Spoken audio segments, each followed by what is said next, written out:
Jesus Christ, peace be upon him, is telling everyone, I have many things to say unto you, but ye cannot bear them now. For he, when the Spirit of truth shall come, he shall guide you unto all truth. He shall not speak of himself. All that he hears shall he speak.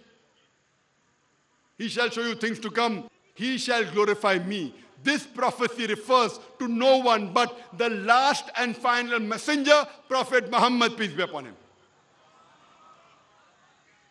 There are several other prophecies mentioned in the Old Testament as well as the New Testament about Prophet Muhammad sallallahu alaihi wasallam. The criteria given by Jesus Christ, peace be upon him, about knowing a true prophet is mentioned in the Gospel of Matthew, chapter number 7, verse number 16 to 20. Jesus Christ, peace be upon him, says, by their fruits ye shall know them. Do men gather grapes from thorns or figs from thistles? Every good tree shall bear good fruits. Every evil tree shall bear evil fruits. By their fruits ye shall know them. I repeat, Jesus Christ, peace be upon him, put a criteria. I would like to end my talk by analyzing the criteria Jesus Christ, peace be upon him, put for a true prophet. Gospel of Matthew, chapter number 7, verse number 16 to 20. By their fruits ye shall know them. Do men gather grapes from thorns or figs from thistles? Every good tree shall bear good fruits, and every evil tree shall bear evil fruits. By their fruits ye shall know them.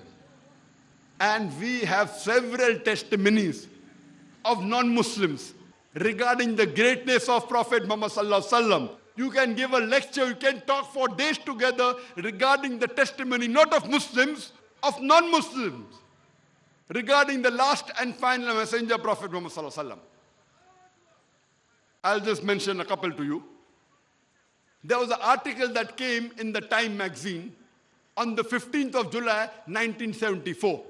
And the title was, Great Leaders of History. And many people gave their reasoning. Who was the greatest leader in human history? Historians gave their views, writers gave, military men gave, businessmen gave, many people gave. One person, he gave his reasoning. His name was Jules Masserman. He was a psychoanalyst, a professor in the University of Chicago in USA. And before he mentions the great leader of history, he gives reasons that a great leader should fulfill 3 criteria. Number one, that leader, number one, should provide for the well-being of the led. Number 2, he should provide a social organization in which the people will feel secure. Number 3, he should provide a set of beliefs. Then Jules Masserman, he gives a name of few leaders. He says that Pasteur and Salk were great leaders in the first sense. Gandhi and Confucius on one hand, and Alexander, Caesar and Hitler on the other hand, were leaders in the second sense. Some maybe also in the third sense. Jesus and Buddha were only leaders in the third sense. But the greatest leader of humankind, which fulfilled all 3 senses, was Muhammad, peace be upon him. And Moses to a lesser extent. Jules Masserman, a psychoanalyst from the University of Chicago, USA, he says that Pasteur and Salk, maybe first category they fulfilled. They were leaders who provided the well-being of the led. Gandhi and Confucius on one hand, and Alexander, Caesar and Hitler on the other hand, they were of the second sense. That means they gave a social organization in which the people felt secure, and some extent maybe second, some set of beliefs they give. Jesus and Buddha, he says, only in the third sense, they give a set of beliefs. But the greatest leader who fulfills in all three categories, according to Jews, Masterman, provides the well-being of the led, provides a social organization which people feel secure, provide a set of beliefs, is Prophet Muhammad, peace be upon him. And Moses to a lesser extent, maybe I believe, maybe I think so. Jews, Masterman was a Jew, so he put Moses also. And fulfilling Deuteronomy chapter 18, verse number 18, that Prophet Muhammad, peace be upon him, is like Moses, peace be upon him, and Jesus, peace be upon him, is unlike Moses, peace be upon him. There was a book written by a famous historian by the name of Michael H. Hart. The topic of that book was 100 most influential persons in history, right from Adam, peace be upon him, till the time the book was written, a few years back. And number one, Michael H. Hart is not a Muslim, maybe a Jew or a Christian. He puts number one, the most influential human being in the world. He places Prophet Muhammad sallallahu alaihi wasallam. Jesus, number three. And he says Jesus and Moses, their influence put together is nowhere compared to Prophet Muhammad, peace be upon him, alone. George Bernard Shaw, he says that if a man was to assume the dictatorship, he talks about Prophet Muhammad sallallahu alaihi wasallam, Prophet Muhammad, peace be upon him, a man, if he assumes the dictatorship of this modern world, he will succeed in solving the problems of humankind. And he would give the much needed peace and security to this world. He's talking on Muhammad sallallahu alaihi wasallam, that if Prophet Muhammad sallallahu alaihi wasallam was to become a dictator of the modern world, he would give the solution to the problems of humankind and would give it peace and security which is much needed. Allah says in the Quran, in Surah Aqaf, chapter number 46, verse number 10, say, if this book, the glorious Quran, is from Almighty God, Allah subhanahu wa ta'ala, and you reject it, after a messenger from the Bani Israel, from the children of Israel, testifies to it, he believes in it, and you are arrogant, you are unjust. Allah guides not the unjust. I would like to end my talk with the quotation of the glorious Quran, Surah Kawthar, chapter number 108, verse number 1 to 3, which says, Inna ataynaka al-Kawthar, fasalli li rabbika wanhar, inna shaniyaka wal abtar. To thee, to Prophet Muhammad, peace be upon him, Allah Almighty says, to thee, Prophet Muhammad sallallahu alaihi wasallam, we have granted the fount of abundance. So, turn to thy Lord in prayer and sacrifice. And anyone who hated thee, anyone who hates Prophet Muhammad, peace be upon him, he would be cut off from all future hopes. Wa akhiru da'wana alhamdulillahi rabbil alamin.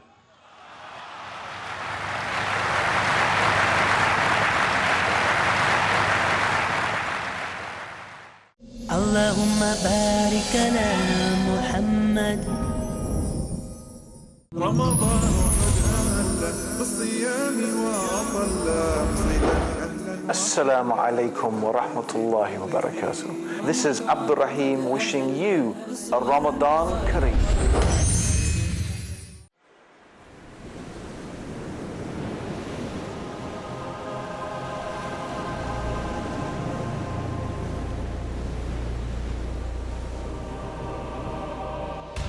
The more you hear about it, the more you desire to prepare for it. Life after death.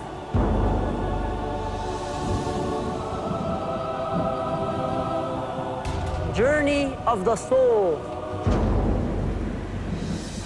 The day of resurrection.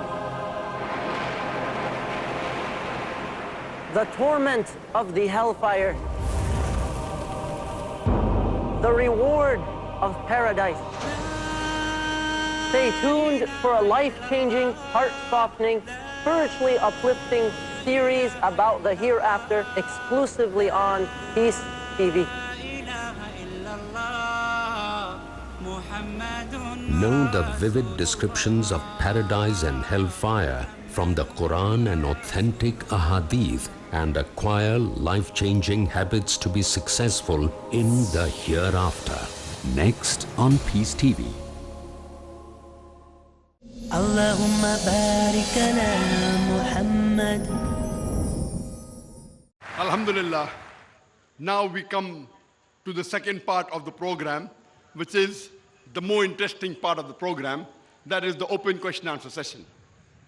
Here, you're most welcome to ask any questions on the topic Muhammad, peace be upon him, in the Bible. There are 2 microphones that have been set for asking questions. One for the gents on my right and one for the ladies on my left. There are certain rules and regulations to be followed before we have the question answer session. Point number 1, for the Muslims, ask questions related to the topic Muhammad, peace be upon him, in the Bible. Please ask one question at a time. If you have a second question, you can go behind the queue and wait for your second chance. Before you pose the question, mention your name and your profession so that I will be in a better position to reply. Please keep your question brief. The question should be in 2 or 3 sentences. If it's more than that, it becomes a mini lecture. This is a question answer time, not a lecture time. We would first give opportunity to our non-Muslim friends, brothers and sisters, the Christian brothers and sisters, our non-Muslim brothers and sisters, that if they have any questions, they would be given the first opportunity. Because today, the non-Muslims, the Christians, they are our guests of honor. And as far as the non-Muslims are concerned, they can ask questions on the topic, they can ask questions out of the topic also. They can ask any questions on Islam and comparative religion, on Islam, on Christianity, on Hinduism, on the Quran, on the Bible, on Hindu scriptures, any question. For non-Muslims, they need not restrict to the topic of the lecture. But for Muslims, they have to restrict themselves to the topic of the lecture. First, we'll only allow the non-Muslims to ask questions. After the non-Muslims' questions have been exhausted, then we'll give opportunity, if time permits, to questions from the Muslims. I would request the volunteers that if there are any non-Muslims waiting in the queue, give them the first opportunity, get them in front of the queue, and after the non-Muslims finish, then the Muslims can be given a chance. And I request the non-Muslims, this is the opportunity. Normally, after religious talk, you don't have a question answer session. You hardly have. Here you have an opportunity to ask questions, to clarify your doubts. You don't have to agree with me. You can disagree with me. Come and put forth your question. This is the opportunity. You don't get it always. We will first take the question from the non-Muslim brother on my right. Yes, brother, your name, your profession, and your question. My name is Benjamin Kukwasinyagokla, a student of Eagle Eye Media Film Academy. My first question is, you said when Jesus Christ died, rising up, he told the people that his father is going to send a comforter to them. But to what I believe, or what I learned from church, is that he was going to send the Holy Spirit down onto them. So I just want to know from you that what do you people believe it is? The brother asked the question that when Jesus Christ, peace be upon him, says that I will send you a comforter, when he goes, he's talking about the Holy Spirit. That's what the church says. What is my view? Brother, I gave the reply to this in my talk. It's mentioned in the Gospel of John, chapter number 14, verse number 16. Jesus Christ, peace be upon him, says that I will pray to my Father to send you a comforter who will abide with you forever. Gospel of John, chapter number 15, verse 26 says, but when the comforter comes, who I will send from my Father, he will testify me. Gospel of John chapter number 16 verse number 7 says, nevertheless I tell you the truth. It is expedient for you that I go away. For if I go not away, the Comforter shall not come. The criteria for the Comforter to come is that Jesus Christ, peace be upon him, should go. Only after he goes will he send the Comforter. If you say the Comforter was the Holy Spirit, we already know from the Bible that the Holy Spirit was there before Jesus Christ, peace be upon him, came onto this earth. Before he was born, the Holy Spirit was there in the womb of Elizabeth. The Holy Spirit was also there when Jesus Christ, peace be upon him, was being baptized. So this prophecy cannot refer to the Holy Spirit. It refers to no one but the last and final messenger, Prophet Muhammad, peace be upon him. Brother, do you believe that there's one God? Yes, please, I have a second question. Second question. Okay, brother. Yeah, there's one thing in a religion that when you are a non-Christian and you want to marry a Muslim woman, it is said that you ought to switch your religion before you can get married to the woman. So why is it so? Brother asked the question that if a Christian man wants to marry a Muslim woman, he has to change the religion. Today morning in Accra I was asked that when a Christian woman marries a Muslim man, the Christian woman need not change of religion, correct? This is what the question was. Because the verse of the Quran says in Surah Ma'idah chapter 5 verse number 5, lawful for you from this day are the women of Ahle Kitab in marriage. When a Christian woman marries a Muslim man, whatever she believes in all the prophets from Adam, peace be upon him, till Jesus, peace be upon him, the Muslims believe in them all. So all the prophets who she believes in, she does not have to reject any. And the Muslims respect all the prophets. But when a Muslim girl marries a Christian man, the Muslims believe in Prophet Muhammad, peace be upon him also. And the Christians don't believe. So that means when she marries in a family of Christianity, they do not believe in Prophet Muhammad sallallahu alaihi wasallam, so she will not be comfortable. But according to me, the Quran says in Surah Baqarah, chapter number 2, verse number 221, it says that do not marry unbelieving women until they believe. A believing woman who's a slave woman is far superior than an unbelieving woman, even if she allows you. So you cannot marry a non-Muslim until she becomes a Muslim. And according to me, it's also mentioned in the Quran, in Surah Ma'idah chapter 5 verse number 72. لَقَدْ كَفْرَ الَّذِينَ قَالُوا إِنَّ اللَّهَ هُوَ الْمَسِيحُ ابْنُ مَرْيَمَ. They are doing kufr, they are blaspheming. Those who say that Jesus Christ, peace be upon him, is Allah. That means the Quran says, many Christians say Jesus is God. It's kufr, it's blasphemy. That means one place the Quran says you can marry the girl from the Ahle Kitab, Jew or a Christian. One place says you cannot marry a mushrik, one who worships somebody else as God. Chapter 5 verse 72 says the Christians say that Jesus is God with his shirk. Who can you marry? The reply is given in Surah Imran chapter 3 verse number 110. That woman ahl al-kitab lakana khairan lahum min humul mu'minuna wa aksarahumul fasikun. If the people of the book had faith, it would have been better for them. Among them there are some who are believers, they are mu'min, but the majority are perverted transgressors. That means you can only marry those Christians who believe in one God. Not the Christian girls who believe in 3-in-1, who believe Jesus is God. It is wrong. You can only marry those Christians who believe God is one and does not believe Jesus is God, who believe Jesus is the messenger of God. Brother, I would like to ask you. But is it possible that a non-Christian would marry a Muslim? It's not permitted. A Christian cannot marry a Muslim because the Christian believes Jesus is God. It is shirk. It is the biggest sin in Islam. Allah says in Surah Maryam, chapter number 19, verse number 88 to 92, وَقَالُوا اتَّخَذُوا الرَّحْمَنُ وَلَدًا. And they say, Allah most gracious has begotten a son. لَقَدْ جِئْتُمْ شَيْئًا إِدًّا. Indeed, they have put forth a thing most monstrous. Anyone says that Allah has begotten a son, it is the biggest abuse you can give to Almighty God. وَقَالُوا اتَّخَذُوا الرَّحْمَنُ وَلَدًا لَقَدْ جِئْتُمْ شَيْئًا إِدًّا تَكَادُ السَّمَاوَاتُ يَتَفَطَّرْنَ مِنْهُ. If the sky had feeling, the sky would have burst open. فَتَنْشَقُ الْأَرْضُ. The earth would have split open.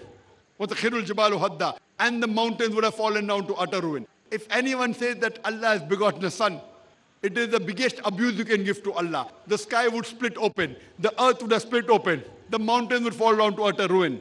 That's the reason anyone who says Jesus is God, it is shirk. It is prohibited, it's a sin. That's the reason no Christian can marry a Muslim. Any Christian who says Jesus is God, you cannot marry.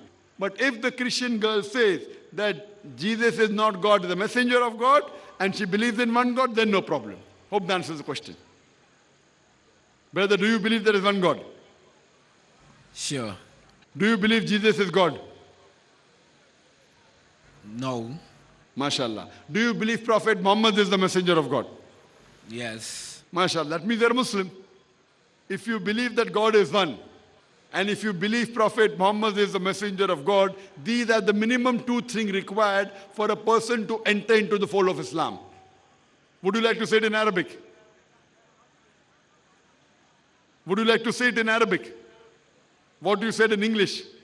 That there's no one worthy of worship except God, except Allah, and that Prophet Muhammad is the messenger of Allah. Would you like to say it in Arabic? Yes. Anyone is forcing you? No. You're doing it out of your own free will. Yes. Okay, I'll say it in Arabic and you repeat it.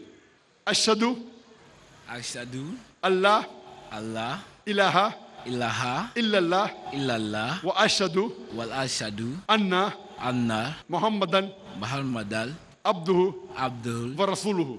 Barasuruhu. I bear witness I bear witness there is none worthy of worship there is none worthy of worship except Allah, except Allah, and I bear witness and I bear witness that Prophet Muhammad that Prophet Muhammad is the messenger is the messenger and servant of Allah. and servant of Allah. MashaAllah, you have become a Muslim, and may Allah, inshallah, grant you Jannah.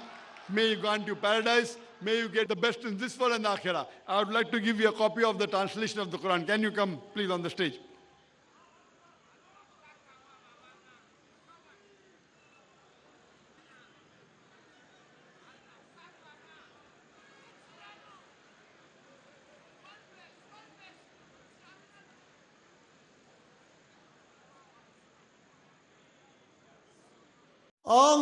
اللهم صل على